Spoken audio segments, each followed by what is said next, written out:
Hey guys, what's going on? I have an awesome guest here on the Linx YouTube ad channel. This is Dan. Dan runs a pay-per-lead agency called Flexible, and he also has a training program on how to do pay-per-lead marketing. And Dan also uses YouTube ads. So today on this interview, we're going to, number one, learn about the pay-per-lead model and how that works and why it's often better than the typical agency model. And then second of all, we're also going to dive deep into YouTube ads and YouTube ads for kind of lead generation. So I'm super excited for this episode. Dan, welcome. Uh, yeah. Thanks, mate. Thanks for having me, Shash. Really good to be here. Awesome. So Dan, could you tell us a little bit more about like how you got started with pay per lead and what you guys do exactly? Sure, yeah. So back in the day, I was kind of like most struggling digital entrepreneurs that tried to figure out how to make money online. So I think in 2009, I started by literally typing in "make money online," and it took me down a path of affiliate marketing, some SEO, and then I got into, because I wasn't very good at SEO and I was using some kind of slightly dodgy black hat techniques. A lot of the sites got slapped, so I had to then try and reposition myself into paid ads because it was faster and you could get results. So I learned AdWords and then started reaching, like literally door knocking and reaching out to state agents. And my mate was a plastic surgeon, and I had a few other contacts in my warm network that I just reached out to and said, "Listen, can I run your AdWords stuff? Can I run your search?" And I kind of cut my teeth that way. And I was, like anyone, I was anyone in the agency space, I was kind of struggling. I landed a few decent sized clients, and then the smaller clients got neglected a little bit. And then I landed another big client. And because I was only a small team, there was always like a client that was kind of falling off the back end because they weren't paying me enough, or I wasn't being incentivized enough to really do a good job for them. So what happened is I got a lucky break. Basically, I used to attend BNI networking meetings. Do you have BNI, Shash? Have you heard of those? Yeah, there's BNI. Yeah, that's definitely a thing in Canada. I think I attended Yeah, like a meeting or two. exactly. Most of us have. So I used to go there for about a year, and I had literally nothing for 9 or 10 months. And then one day, the copywriter in the group reached out to me and said, "Listen, I got this client who's in a particular vertical that I'm doing some copy for, and I think they're spending 2 or 3 grand a day on ads, and they don't know how to do Facebook, and they're interested in getting involved." And I said, "Oh, yeah, okay, I'll have a chat to them." And it turned out that we kind of transformed the way that they were running their business by building some better funnels and writing some better creative, and just essentially dropping their cost per lead as well as increasing the quality of their leads. And for the 3 or 4 months, they were really happy with this, and they kept on spending more, and we ended up charging an extra £500 a month or whatever it was for that extra spend. And I kind of said to them, "Listen, is this really the best way forward? It doesn't feel like we're getting incentivized for all the extra work we're doing. I can see how many extra leads you're getting. It doesn't really feel like a fair relationship." And they said, "Well, listen, why don't we know we can generate the leads for. If you can generate them cheaper, then we'll give you a margin of that, and we'll also pay you an amount on top of the leads that you're actually generating at the moment." So inadvertently, I went from like a retainer business to working pay per lead. And what happened was that we got some really good results for these people, and we started making some serious money just from this one client, right? And then I thought, well, this is not the only client in the world in that industry. How about we start marketing to find other clients in the same industry? And how about we build a brand in that industry, kind of like, something that we own, assets that we own, so we can do SEO or whatever else we wanted to do on it. And then find other clients that wants to buy leads from that brand that we built. And we use that brand as sales collateral. And that's when things really started to explode. That was about probably 5 years ago. And since then, I kind of realized that there's so many people like me that were struggling with the retainer model and not being fairly compensated for what they were doing, but also having to be what I call a master of none, where they're trying to do conversion rate optimization, Facebook ads, Google ads, multiple funnels for multiple clients, website design, you know, the whole lot. And often people boast of being a full service agency, right? And I'm just like, that sounds like a complete nightmare. We just have one job to do, and that is to generate leads for our clients on assets that we own. So it just makes you get really, really good when you're able to focus on one thing. And that's what we've tended to do rather than spread ourselves too thin. We've just gone into a few verticals, landed lots of clients in those small verticals, and that's changed the way, well, it's changed everything really for us. And then I decided to teach people how to do it too. Yeah, that's really cool. I agree with the master of none kind of observation, because honestly, like we see that a lot with like these agencies that do everything, and then they're just struggling because they're not really good at one thing. That's kind of why we decided to focus in on YouTube ads, because it allowed us to get good at YouTube ads and really just solve that particular pain point, which is really, really cool to hear. And yeah, that's a very cool story, especially about how you kind of got started with like just that accidental deal where, you know, and it always happens accidentally. I think I had a similar situation with one of our offers where it's basically an offer that we co-own with a course creator. And it was literally a friend of mine who reached out to me. He's like, hey, I got this course I'm creating. Do you want to like partner up on it? And I was like, okay, let's give it a shot. Let's put a little bit of spend onto it. Let's see what happens. And it ended up really taking off and scaling. And I think that's really important for people, as, you know, I feel like with agencies and the whole agency model, there's like this kind of basically this continuum, and it's like the least risk, least reward, and then highest risk, highest reward.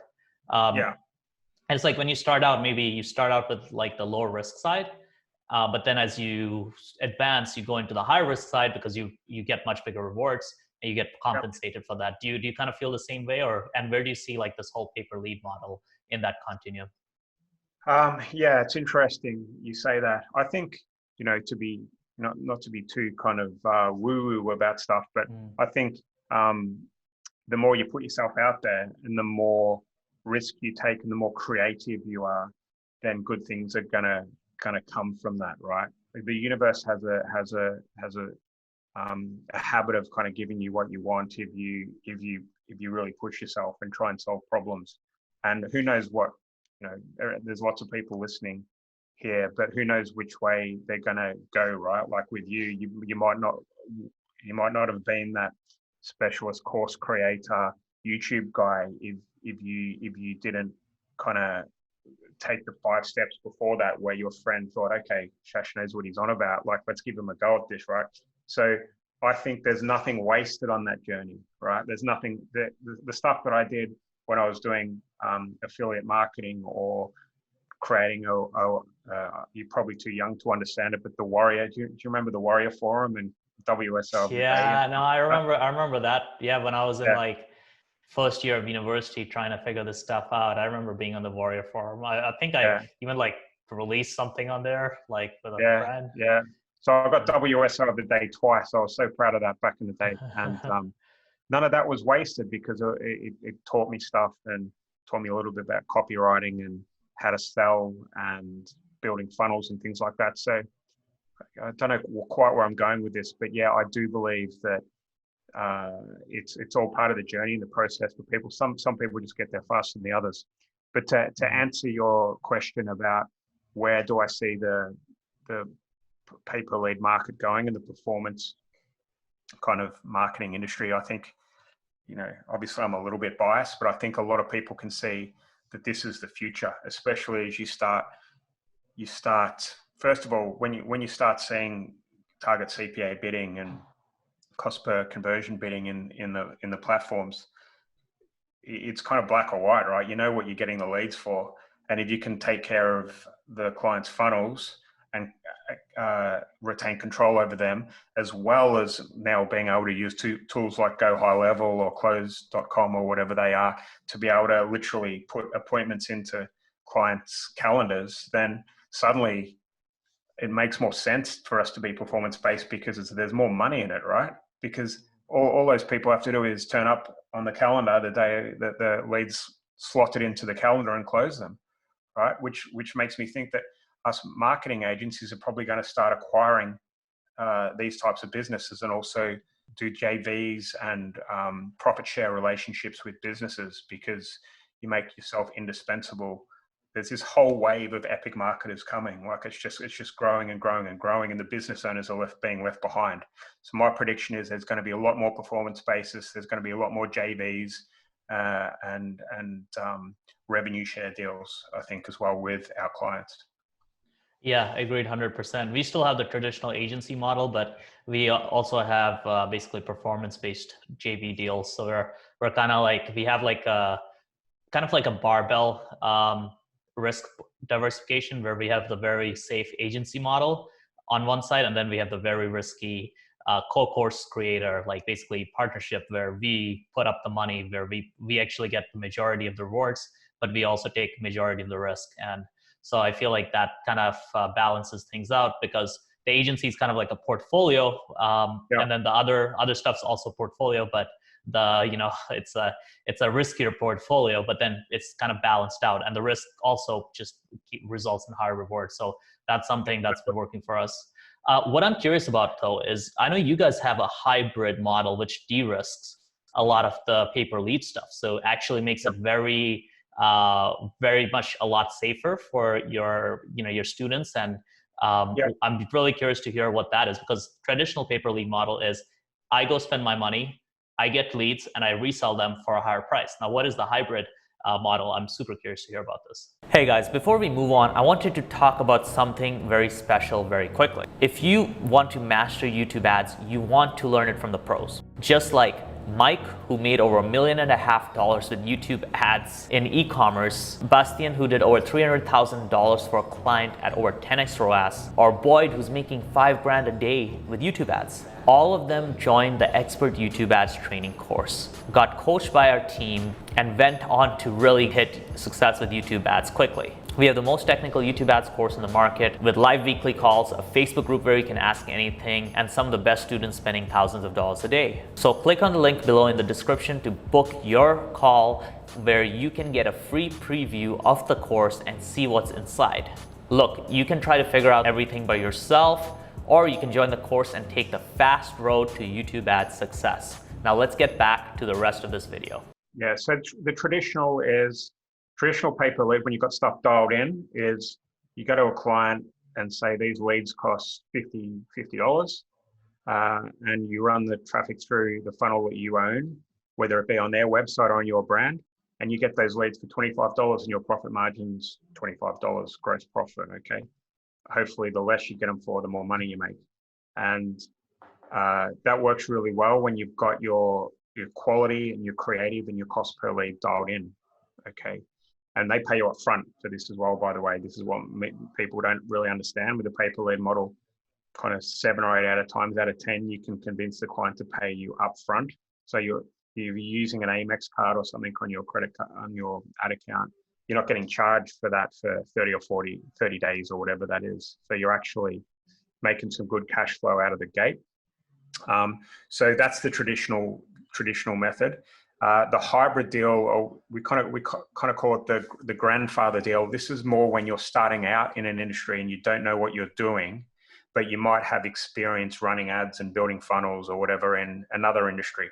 So we like our students to reach out to clients and say something along the lines of that, Mr. Client, Mrs. Client, we're really great over here in this industry, but we're expanding and we're looking to really gain a foothold into your industry. And we're looking for 2 or 3 partners to come on in a special grandfather deal where we'll be paid on performance only. And the only thing we're asking you to do is cover the ad spend for this relationship. And we'll build your funnels. We'll do your creatives. We'll set everything up, and we'll integrate all the leads into your systems. We'll do absolutely everything. And we're just paid when one of your lead converts, and you typically negotiate around 25% of that sale price. Okay, so some of these sales might not come in for a few weeks or even a few months, and it's not the most brilliant way to get cash flow out of the gate, but what it is it's market research. You're using other people's money to learn in an industry. Okay, some of these industries are massive with literally hundreds of thousands of clients out there, right? So what you do is you learn on other people's dime, get your quality, get your cost per lead dialed in, get it working on YouTube or Facebook or whatever, and then you can just start advertising and really push the industry that you're in. That's the way we do it without having any risk whatsoever. That is very cool. I really like that. Yeah. So it's basically like a great way for somebody newer to start out without any risk, without having to put up any ad spend. Yeah. And so what in your opinion makes this model kind of better than the typical agency model? What have you seen as issues with a lot of typical agencies? Well, the first thing is that there's a lot of obvious stuff, right? Like what's easier to sell, a 3 or 6 month retainer contract without knowing that person, without them receiving a single lead from you, without any promises, and asking them to tie into a 6 month contract and charging to build their funnel, all of these things that I used to do back when I was starting. That's a really hard sell compared to, would you like to buy 100 leads from us? And they're $50 each. And if you convert 10% of those leads, you're going to 5 or 6 times your investment. I mean, it's just night and day between offering the old model from a sales perspective and the performance-based pay per lead model. So that's the first thing. The second thing is, as you touched on earlier, is that if you're trying to do too much in the agency game, you don't get good at anything. And if you have one job to do, which is to generate leads for the clients that you've landed, it means that you can start tweaking your funnel. You can start tracking the micro conversions through the funnel to figure out where the drop-offs are, and you can figure out how to optimize a thank you page in order to get people excited to pick up the phone to be closed. All of these things you kind of forget about if you're doing it for 3 or 4 different clients in 3 or 4 different industries. It's just too hard to master. So I guess that's the next big thing that I would say is that you become very, very good in a select industry or maybe 2 industries. And it means that you've got more value to add to the world, and you've got a better sales proposition. So it's just a much easier sell. So there's many other reasons. If you build a brand, so we have a few brands in our verticals that we own, which you can own and optimize and get free leads via SEO. It could be that if you sell a lot of leads to one client in particular, then they might be interested in picking up that asset for some cash. So you can actually sell some of the properties that you own. There's just more control as well. Like when we used to run ads to a landing page on a client's website, we used to just look at it and say that headline needs a change, right? Or that form is like 15 fields long. Why don't you create a quiz or something like that? Because your cost per lead is going to half if you do that. But if you try and get the client to be able to do that, it might take them 3 months, and then you might be up against the marketing department as your enemy, because they're trying to, they feel threatened by what you're doing, right? So there's just a lot of different things that make things easier with a pay per lead model. Yeah, and one thing that you said that I definitely empathize with is the fact that with this with the pay per lead model versus the agency model, you have a lot more kind of ability to control every aspect of the funnel. And what we've noticed is when you don't have that control, it can often make the job a lot harder because things don't get done in time and they take a while. And it's just such a huge thing. And the other thing with the pay per lead versus the agency model is when you have these leads that you're generating on your own, you can generate them through one single funnel, but then sell them through to different clients. So let's say you generate 100 leads through your property, you could sell 20 leads to client 1, 50 leads to client 2, and then 30 to client 3. And then what that means is that you're just doing the work once, but you're able to kind of basically distribute the leads as the demand is there, right? Like it's not like, hey, you have just this one client and, they're like, oh, we can't take any more leads. And then you're like, oh, I can't do anything with this. But, with the brands that you're building, you essentially you have a lead source, and you can instantly replace a client if they're being a pain and just send those leads somewhere else. Yeah, exactly. That's why we use survey funnels within our paid traffic. because it allows you to segment. So let's say your client could be in car finance, for example. So we know in car finance, there's different tiers of kind of leads that you might want to sell. So the first one is it's got like a AAA credit rating, and they're a homeowner and they've got great credit and they're after an expensive car. So that's one type of lead. But at the other end of the market, there's the people that might be unemployed, or they're employed part-time, or they've got bad credit and they've got something that went wrong in their lives, or they're not essentially the best quality lead as you might put it. But on the other hand, there's a lot of companies out there that specialize in car finance for bad credit. It's just the way it is. And there could be some people that ask for electric car, and there'll be, we know that's a growing industry. So there's going to be specialist electric car finance companies out there. And if you ask these questions, then you're able to distribute them based on the answers they give using some kind of technology on the back end of the funnel that you own. Interesting. That's really cool. So kind of able to take those results, send them to the right basically partner for that right lead. That's very, very cool. And you guys also use different traffic sources, right? What are the traffic sources you use when you generate leads? So we use Facebook, YouTube, Google Discovery, search, and the display network. We haven't really needed to get into native Taboola and Outbrain and stuff like that, but we have students that are doing exceptionally well over in that space too. But generally for us, it's just the Facebook and the AdWords. Awesome.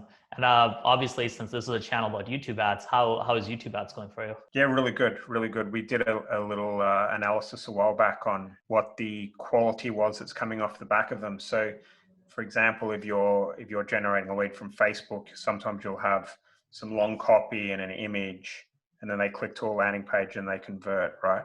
So that's, I guess people are engaged in that to a certain extent, but a YouTube ad is a slightly different animal, because if you can get them past their first 5 seconds, as you know, and you get them engaged in the content, then they're kind of going through like a mini sales letter or an advertorial that's, if it's well written, is getting them excited in the product or service that you're trying to sell to them. So when they hit that page, the landing page, they're actually in a slightly warmer position than they would be if they came from a Facebook ad. So overall, we're finding the quality is better at YouTube for, roughly around the same price, or maybe even cheaper if you get it dialed in. So YouTube has been very good for us. Not to mention, you can do stuff like, one of the big things that we're doing at the moment is creating a video view no-click audience. So let's say, you probably know this as well, Shash, but it's a really good way to test new creatives in that audience. But you can also use that video view no-click audience to be able to run Google Discovery traffic over there too. So it's a great way to get involved in a different traffic source by using the audience that your YouTube ads have created for you, a warm audience. Absolutely. Yeah, we've definitely seen that as well, where, retargeting your YouTube ad viewers on kind of Google Display, Google Discovery, it's a really good strategy. And also, if you have some sort of YouTube channel, then retargeting those people there's a lot of potential in that as well. So there's just so much you can do with kind of the Google network, because now, it's search, display, and you can also retarget with, I believe it's RDLSA, or it's basically like there are search ads where you can retarget people from like YouTube as well, and then display. And now they have discovery, which is kind of the new ad format, which kind of shows up in a few different places. So it's very cool with the Google ecosystem, where you basically have these different networks that you can kind of retarget, which is awesome. It's like a wheel with a lot of different spokes, right? They all help each other. So yeah, it's very cool. Very cool. And the other thing that you mentioned, the lead quality as well. Yeah, we've definitely seen that, especially in certain niches where kind of the prices are higher. We've seen YouTube do better. I feel like Facebook is pretty good at lower ticket stuff. Like lower ticket stuff, Facebook does exceptionally well, but YouTube, I think, does significantly better when it comes to higher ticket items to grow traffic. So that's something I've also noticed. I think it's probably because of the video and the extra engagement that creates, and also the fact that it educates them more than a written ad, so that it kind of brings them in warm. But yeah, that's very cool to hear. And I'm curious, in terms of kind of like, in terms of YouTube, like roughly how many leads are you generating from YouTube? Jeez, I'd have to check with my team. But I mean, it's not unusual. Like, it's not unusual for us to do £15,000 a week for a client in leads. So Wow. yeah, so one of the deals, a hybrid deal we've got at the moment, is just one client I can think of.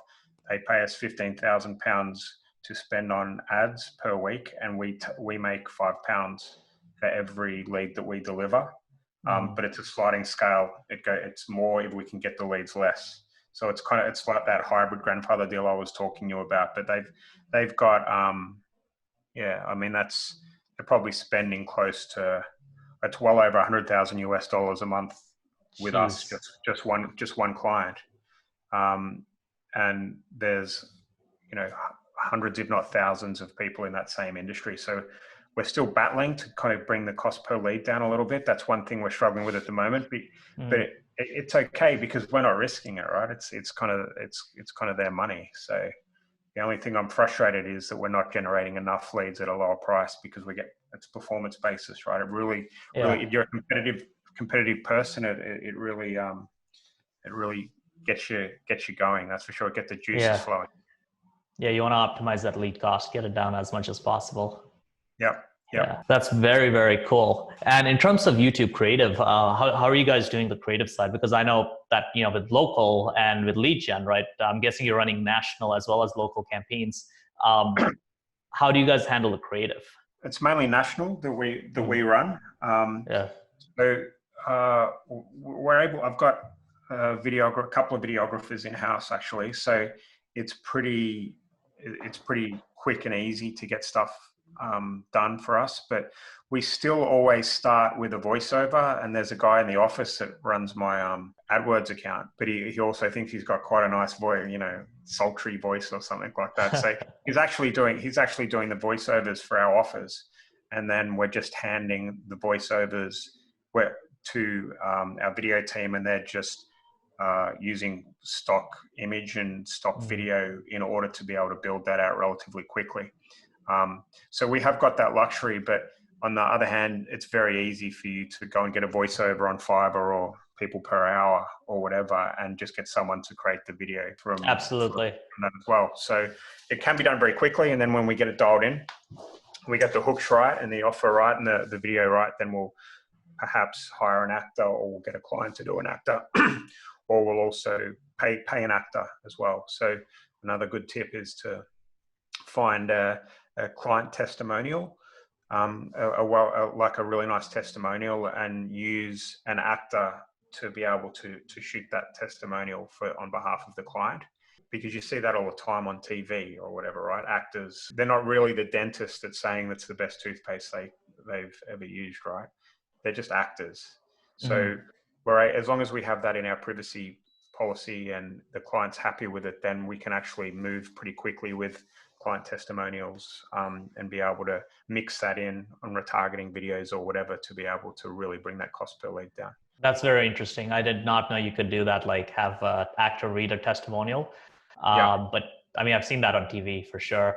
Yeah. And I mean, all the stuff you're saying, it makes a lot of sense. Like, we do a lot of that as well, where we have voiceover combined with stock footage. So like storyblocks.com and envato.com have basically the video editing team put that together with a voiceover artist that we hire from Fiverr, Upwork, FreeUp.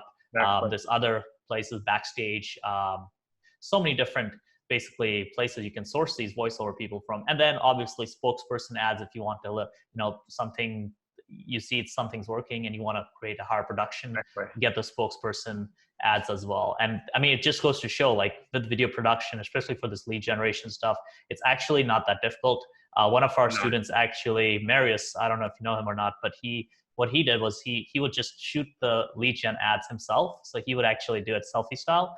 And then he tested with that. And then once something's working, he would hire a male voiceover person, female voiceover person, and then basically be able to just do that. And he did that, and he just killed it. by testing like these different older, younger, male, females. So that's a tip too, right? If you're having like spokespeople, so spokespersons in front of the camera, try male, female, young, old, and split test it, because you'll find in different niches, different people will respond differently, right? Yeah, very much so. Yeah, it's cool. A lot of our students have, but because I was talking before about building a brand, right, in some of these industries, the students are actually owners of the brand, so they'll get a T-shirt printed out or something like that, right? And they'll do a shaky iPhone video, like, "Hey, it's down here. I'm the owner of XYZ. Did you know that business owners are looking for business owners are able to get a grant from the government if they have invested in anything to do with software over the past 18 months? If so, then you're eligible for a grant. All you have to do is, to see if you qualify, is click on this link below, and we'll take you to a survey, and we'll tell you yes or no." That's a very simplified version of kind of what we do, but that can be done by the owner of the brand with a shaky iPhone video, sending traffic to a survey funnel, and sometimes that's all that it takes. And those videos, as you know, sometimes do better than the professional videos by a long shot. Yeah, that's really cool to hear about that. About your students having their own brands and making video ads for them. So I'm curious, in terms of targeting, what do you guys find works best for you guys in terms of national lead gen? Yeah, another good question. So there's not any scale really in the custom intent audiences for us. They're a little bit more limited. You can get better quality leads from the custom intent audiences, but it's not as scalable. Custom affinity is good and a lot more scalable, but for a lot of the offers we're running, it's not like we obviously run YouTube ads for my own education course as well, right? But it's not like finding that deepest, darkest kind of corner of the web where you can find someone that's watched Digital Marketer and is a Gary Vee fan or whatever, right? Like, you don't really need that. What you need is the offer to work to a very big, broad audience. So some of our best audiences are the ones where it's literally just 55 plus male, the whole of the country type thing, because you want to trust Google, the artificial intelligence and the machine, to be able to get you the leads. And if you can't do that, then there's something wrong with what you're doing in the creative. So we would generally start with, let me take a step back, okay? That's where we want to get to in the end, is have the big, broad audiences working for us. But we'll start with a max conversions campaign and maybe 5 audiences that we think we're a good fit. So there might be a custom intent audience, a custom affinity audience. There might be an in-market, a keyword, and one other in-market or something like that. We test them. We get 50 odd conversions in that max conversions campaign. And then we change that to target CPA, and we start culling the ad groups that don't work until we get some good volume in. And then we'll move the winner to a new campaign by its own, and then continue the process of testing new audiences.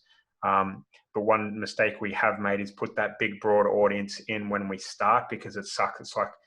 It's kind of the path of least resistance. All of the ad spend will go to the biggest ad set with the biggest audience. So you have to kind of be careful when you're choosing that you're giving each of them a fair go. And I don't think you can do it, but I wish Google had that option to be able to kind of test in each of the ad groups with equal spend. Unless you know something better than me, I don't think you can do that yet.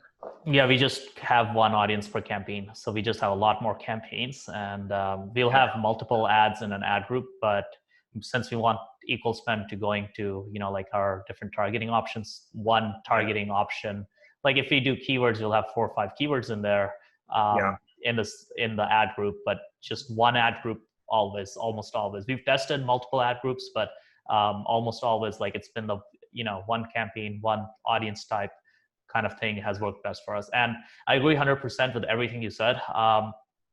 Like, the goal is to get to a broader, let Google trust you, let Google deliver the leads, because the algorithm knows what it's doing, but you need to kind of guide it initially. Like, starting out, maximize conversions, as you said, test different audience types, start getting it dialed in. And once things start working, then you just go broad and you open it up. You just make sure your offer works and your creative works.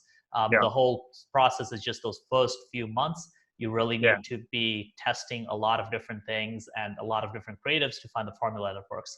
And that's the thing I love about, Google, is that basically with the audience types and the broad kind of type audience types as well, long term it can just work super well. We've had basically some of our best campaigns just be broad targeting with like a big age range, like 25 plus, and that's it.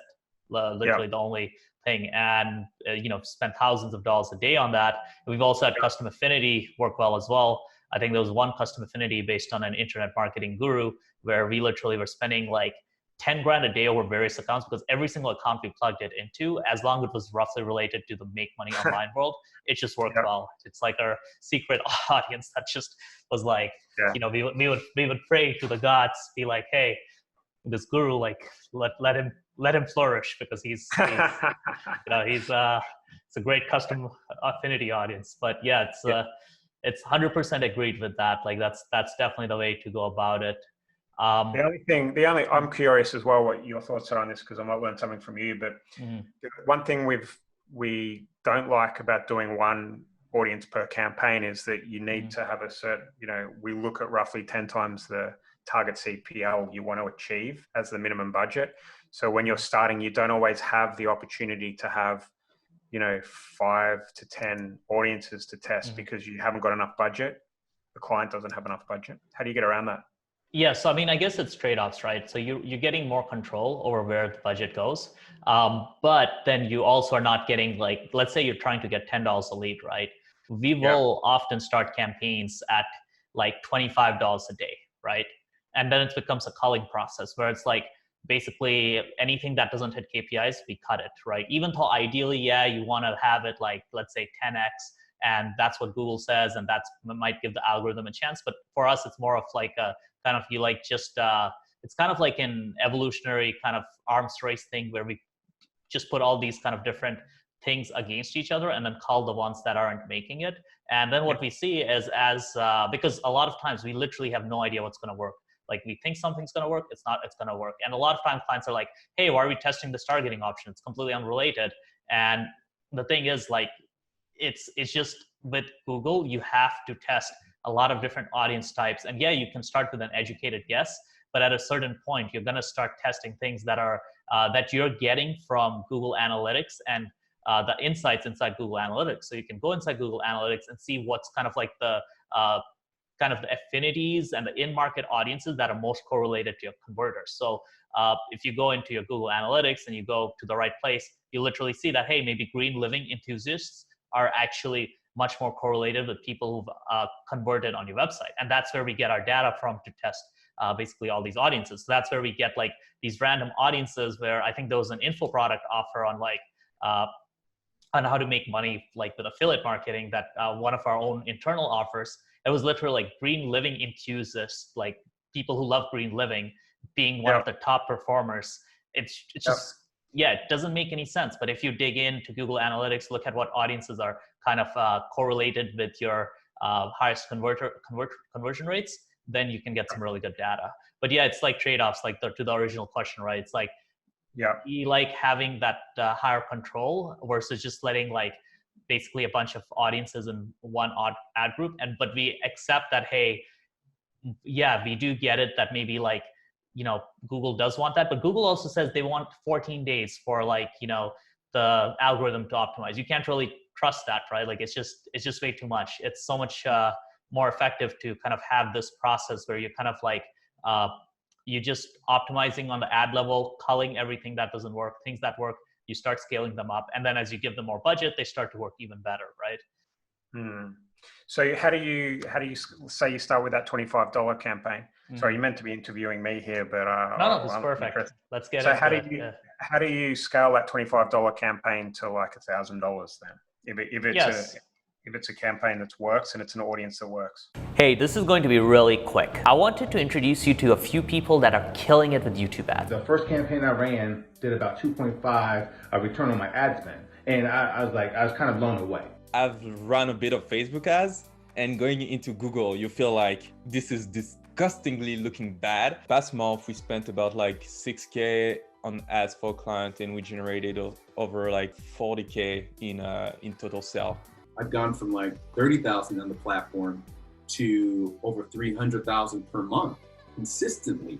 Do you know what the one thing they have in common? They're all part of my Expert YouTube Ads training program. We have the most technical YouTube ads course in the market with live weekly calls, a Facebook group where you can ask any question you want about YouTube ads, and more. And some of the best students spending thousands or even $10,000 a day on YouTube advertising. So there's a link below in the description to go book a demo call. Go and book a call to get a preview of the course and see if it's a fit for you and if it can help you get your YouTube ads to $5,000 a day or more. Now let's get back to the rest of this video.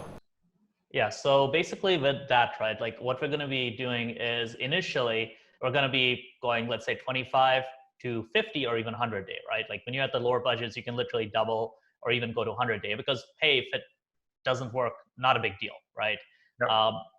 As the campaign starts spending more and more, right, then we increase the budget by lower and lower increments. And this is going to really depend on the count and kind of the risk tolerance. So for example, if we're spending 1,000 a day, we might go from 1,000 to 1,100 and then like increase it 10% from there. While, you know, at the lower ad spends, we're going to increase it by 2x to 3x. And that kind of comes down to the bigger the budget increase, the more of a higher chance it is that the algorithm's just going to go wacky, right? If you increase it by 5 to 10%, you're going to maintain performance and it's not going to result in too much shakiness. However, if you increase it significantly, sometimes there can be shakiness. And the thing is, if you have an account where you're spending $3,000 a day and one of the campaigns is $1,000 a day, that campaign is making you money. You don't want to go and just like start going crazy on increasing that budget. You want to increase it very slowly and touch it with care, right? Like with kid clubs, it's like, this is my money maker. I'm going to touch it very little. I'm going to scale it very slowly. And instead, I'm going to try adding new budget aggressively by just horizontally scaling by adding a ton of different audiences, testing them. And then with these new audiences, if you want to scale rapidly, instead of starting them at 25 a day, you can start them at 200 or 500 a day. But the main core performers are the ones we want to touch the least. Do you ever put new creatives into the core performers? If an ad is working, like we probably don't want to do that. If an ad stops working, then that's an option, right? Like it really depends on if everything's going great, we don't want to mess with it. If everything is starting to, let's say a really great performer is starting to just go downhill, that's when you do it. But anything that's working, this is kind of a thing that in my course that I like tell people over and over again is like, don't touch what's working, right? Let it run. At most, increase budgets slowly. But the more variables you add in there, the more the chances of it going to learning mode and just messing with the campaigns. Yeah. And when do you switch off that golden campaign? At what stage is enough and you got to start again? Yeah, I mean, when that golden campaign stops performing, right? Like if like the last 7 days it's not performing, then yeah, you got to either change something up or it's got to go. Yeah, it's a tough one, is it? Because sometimes you hang on to this campaign and like it's just gone. You're not going to get it back no matter what you do. Yeah, I mean, the big thing is like you want to have clear optimization rules and stick to them. So if your rule is, hey, I'm looking at performance at the last 7 days, then you look at performance of the last 7 days. You don't go, oh, I'm going to look at the last 14 days. I'm going to look at the last day. You strictly are like last 7 days. And if it doesn't hit that, then you pause it, right? I think that's one of those big things with media buying is you got to be really logical and not emotional, right? You got to follow rules. Yeah, I liken it to being a media buyer to investing in Bitcoin, right? Like it's it's kind of like me. I've dabbled in Bitcoin. I'm really shit at this type of stuff, but my emotions will get the better of me, and I'll buy on this day, and so it's a complete waste of time because I always get it wrong. And it's like that if I don't follow rules with media buying as well. You know, you've got to have your rules, and because you'll leave something on for too long, and that's the equivalent to Bitcoin just dipping, or you'll cull something too quickly that are outside of your rules. I'd rather make the mistakes and stick to the rules than use conspiracy theories inside their account to manage it that way. It's just, I'd rather have very strict rules. You're right. Yeah, I think that's what 85% of media buying is like sticking to rules and sticking to data and sticking to numbers instead of emotions. Yep. And I like what you said, conspiracy theories, because you can just like analyze every single thing and like try to be like come up with like why every single thing is happening. But that often that's like counterproductive. It's like it's just a waste of time, right? It's literally like if you just stick to the basics, you're gonna do a lot better versus like trying to just hyper optimize everything and being like, oh, what does this thing do or what does that thing do? It's like you need to have a good understanding of the ad platform. You need to understand the rules and you need to understand how to test and like how the creative side works. But then the second you start just like getting too emotionally caught up with things in there, you start making mistakes. Yeah, that's why I think media buying is actually like a $20 an hour job, I reckon, because I think we're actually building out this tool at the moment where we're going to have we use LeadsHook. Have you heard of LeadsHook? Yeah. Yeah. Okay. So we've been using that for a long time, and we're going to build like the SOP out inside our agency, and also for my students, where the question will be like, what is this? Is this a YouTube campaign, a discovery campaign, or a GDN campaign? They select the next question. So is this campaign within KPI over the last 7 days? Yes or no? No, turn it off. No, turn it off. Yes, do you want to increase the lead? So that's the next question. So it's just going to keep on giving you the right and wrong answers all the way until we spit out what the solution is at the end of that question series. And that'll update to a Google sheet. So people have got history of the changes that they've made. And that way there's no, anyone can kind of do this that's got half a brain. Because I think the big problem is people like you and me are trying to mess inside these accounts and come up, that's not our job. Our job is to come up with the hooks and the ideas and the angles into the market and maybe some audiences to go rather than follow these black and white binary rules of optimizing an account, right? See what I'm saying? Yeah, I think, so basically what I think is there's that level of media buying, which is kind of following the rules, which is pretty simple and pretty easy. And then there's another level where you're kind of analyzing what's happening to see, because every few months things change, right? Like it change a lot. So then there's like a higher level of media buying, which I think is definitely a lot harder, which is kind of like being able to read the data and see the trends and being like, okay, we need to test our optimization strategy or our launch strategy based on what's happening. And then beyond that, there's a third level, which is actually where kind of a value of an agency comes in, which is like the creatives, the project management, the high level strategy, figuring out what's not working in the funnel and what is working. And that's the side where that's the very difficult side, because really media buying, once you get it down, it's a fairly simple process, but it's a side of understanding that, hey, this is actually, my ads are working, but this landing page isn't working. So that needs to be fixed. And being able to have that understanding of the holistic side of tracking, of figuring out the whole funnel, that's the part that's very difficult, because it's there's so many things that can go wrong, right? Outside of the Google Ads account, right? You could have for example, very recently, we had one of our clients Cart Hook Pixel that was basically helping us with the tracking with Google Ads, right? Their developer made a change and it completely basically destroyed conversion tracking. And we figured it out. We were like, okay, your developer made this fuck up and you got to fix it because we didn't have access to it, right? And then they fixed it. And then that just completely destroyed the algorithm for a week and a half, right? Because you went from the Google algorithm being fed $35 cost per purchases to being fed $500 a purchase. And there's so much stuff like that where you have to be on top of it, right? You have to be always on the lookout for these things, always looking out, always analyzing, always figuring out, hey, what's happening here? And because this is a holistic thing, right? It's not just this ad account that exists in a vacuum. It's tied to every part of the business. So as an ad agency, a lot of the things you do, it's CRM integrations, figuring out that, okay, the salesperson they're not updating the kind of like the tracking tool, right? They're not putting in sales that they put in into the tracking tool, and stuff like that, right? Like it's just like all of those things. So that's where like really, if you're an agency owner or paper lead agency owner, whatever type of agency model business you're running, you have to be kind of figure out like, okay, how do you tie everything over and how does the whole machine work? If you can't figure out how the whole machine works, then you're in trouble, right? Yeah. Yeah, and one other thing I've learned is it's hard to find, or it's probably too much to expect a media buyer to come up with, that third tier that you were talking about, Absolutely. right? You can't expect them to keep their eye on everything inside their account, keep the cost per lead down and optimize, and then come up with the big hooks and the big audiences as well. That's just too much to ask.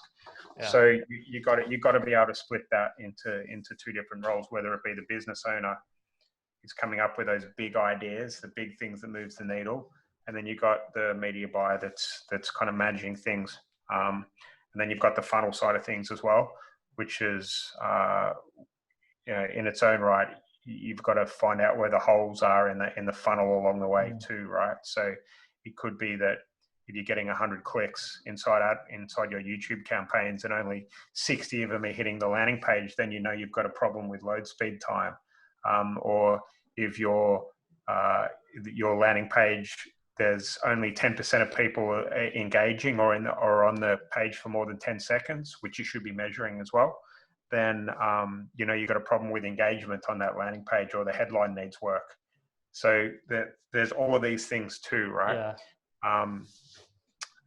And that's when you get really, really good, if you can measure all of that stuff. That's how you become unbeatable. It really is. Absolutely. And yeah, that's ultimately what comes down to like either a good partner or a good agency is like basically somebody who can understand that side of things and work with you on that side of things.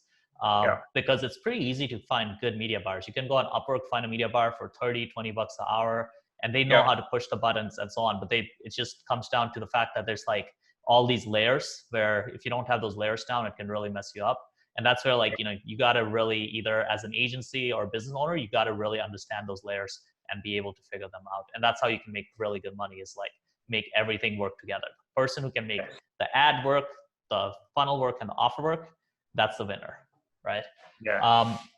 Cool. So I think we had a really, really great talk today. I have to kind of cut things short because I actually got to run, but no worries. Yeah, this was an absolute pleasure. And yeah, where can people find out more about you? We're actually doing an offer at the moment where we're trying to find five people where we can take them. The idea is that they've got an agency that they're running at the moment, and they've got a warm network of clients that they might be running, have or run traffic for right now, or have run traffic for in the past.